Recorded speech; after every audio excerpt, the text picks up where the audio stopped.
Welcome to Anita's Guide to Simple and Easy Cooking. I'm Anita and today I will show you how to make mint chutney. So let's get started.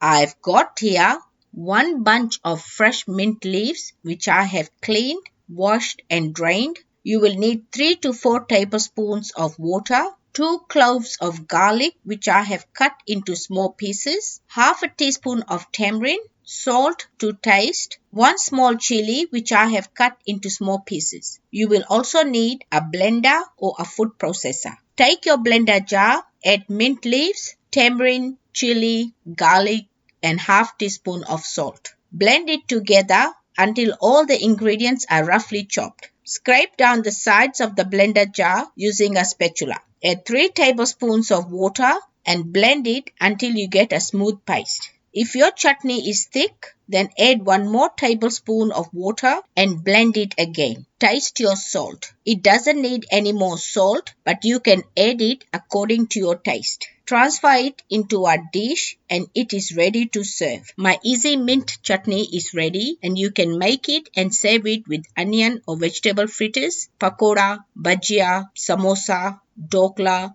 roti, naan, dhal, even khichdi. Leftover mint chutney can be stored in a sealed container in the fridge for up to 5 days. Enjoy. If you like this video, please give it a big thumbs up. For more of my simple and easy videos, please subscribe to my channel and don't forget to press the bell icon to receive notifications of my latest videos.